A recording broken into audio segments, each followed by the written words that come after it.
Voilà, mais avant cela, on va prendre quelques minutes pour parler de fibre optique. Nous sommes en ligne avec Thierry Joachim, c'est le directeur général d'Irisnet. Bonjour Thierry Joachim, merci d'être avec nous pendant quelques minutes. D'abord, une petite précision pour qu'on comprenne bien d'où vous nous parlez, comme on dit. Irisnet, c'est un partenariat public-privé. Certains connaissent ce mot, c'est le réseau des télécommunications bruxellois. Aujourd'hui, c'est donc une espèce de jonction entre la région bruxelloise et un partenaire privé qui s'appelle Orange. C'est bien ça? C'est bien ça. Bonsoir. En effet, depuis 10 ans, en fait, ce PPP existe. C'est un partenariat main dans la main entre la région et Orange, partenaire privé. Et donc votre job, c'est un peu de gérer ce réseau de communication bruxellois. Donc Wi-Fi.Bruxelles, c'est vous. La fibre qu'on amène dans les écoles, c'est vous aussi. Si on vous interroge aujourd'hui, c'est parce qu'on a annoncé aujourd'hui, Bernard Clairfeilly, en tout cas le ministre de tutelle pour ces matières-là au gouvernement bruxellois, a annoncé la mutualisation de 6 réseaux de fibre optique qui se trouvent tous en région bruxelloise. Donc ce sont les réseaux de Cibelga, de Bruxelles Mobilité, de Vivaqua, de la STIB et le réseau Irisnet. On va tout mettre en commun, c'est ça l'idée? À quoi ça va servir? C'est bien ça. Donc c'est déjà un fameux pas en avant vers le programme Smart City que la région a mis en place depuis plusieurs années. Auparavant, chaque institution concernée pour ses besoins propres installait de la fibre optique. Lorsqu'on a fait la somme de ceux-ci, on est arrivé à près de 1000 km de réseau qui étaient disponibles, mais pas utilisés dans sa totalité. Et donc, on a fait un cadastre, et ce cadastre nous a montré qu'environ 50% de cette capacité pouvait servir à d'autres activités. Et donc, ça veut dire qu'il y a une partie de ces capacités de fibre optique qu'on va mettre à disposition d'autres opérateurs? Alors, d'autres opérateurs, mais surtout, et il ne faut pas l'oublier, notre objectif premier est d'aller connecter tous les sites de la région de Bruxelles. On en a aujourd'hui 500. On doit doubler ce nombre de connexions.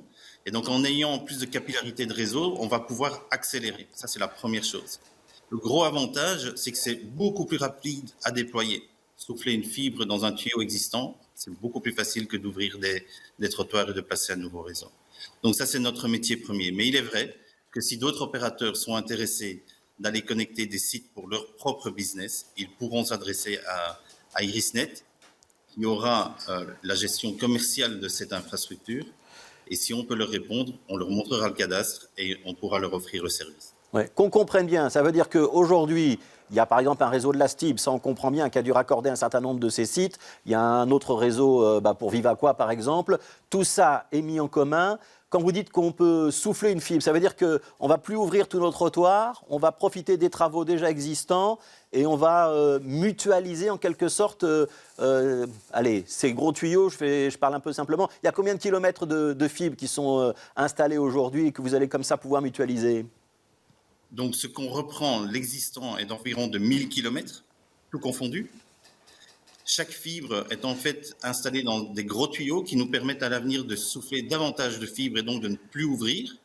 Et pour le futur, les kilomètres extra que nous devrons encore installer, on se met ensemble, on fait le design ensemble et on n'ouvrira qu'une seule fois, si nécessaire, les rues.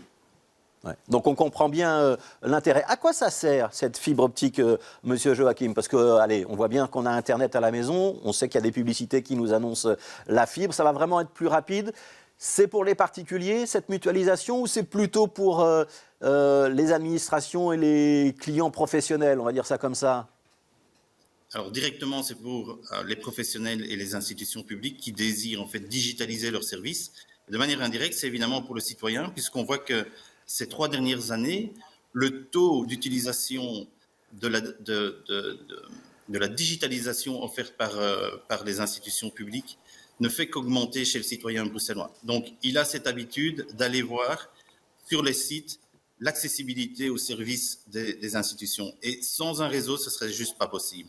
Ouais. Et l'avantage de la fibre, c'est qu'elle permet de transporter plus de données plus rapidement et qu'il y a aussi moins de déperdition et moins de corruption du signal, par exemple, par les ondes électromagnétiques. Vous me confirmez ça? Tout à fait. Et c'est évolutif aussi. En termes de bande passante, c'est très facile d'augmenter sans devoir réouvrir le tout. Ouais, alors on dit parfois que Bruxelles est en retard en matière de fibre optique et que la Belgique, d'une manière générale, est en retard. Est-ce que l'accord que vous avez passé Et j'imagine que c'est un accord pas simple, parce que habituellement, quand on a un réseau, on veut le garder pour soi. C'est pas toujours facile de le prêter aux voisins. Est-ce que l'accord que vous avez passé aujourd'hui va permettre d'accélérer les choses en région bruxelloise? De toute façon, ça va aider à accélérer, mais je pense qu'on est un peu trop humble et je pense que la région de Bruxelles est bien en avance par rapport à d'autres villes européennes. Si je regarde aujourd'hui, en 7 ans de temps, nous avons connecté toutes les écoles secondaires de la région de Bruxelles. Et donc, il y a un avantage direct pour les milliers d'étudiants qui se rendent à l'école aujourd'hui parce qu'ils ont toutes et tous des écoles connectées. Donc, c'est quand même une avancée importante. On ne souligne peut-être pas assez, mais donc il y a déjà pas mal de réalisations autour du Smart City Programme. Ouais. Et avec ce réseau, demain, il n'est pas exclu que des opérateurs, il y en a plusieurs à Bruxelles, puissent proposer des abonnements fibres à leurs clients. C'est ça qui va se passer dans un second temps. Exactement. Merci beaucoup, Monsieur Joachim. Merci d'avoir été avec nous. Je rappelle, vous êtes le directeur général d'Irisnet, donc ce partenariat public-privé qui gère l'essor des télécommunications en région bruxelloise. Merci à vous.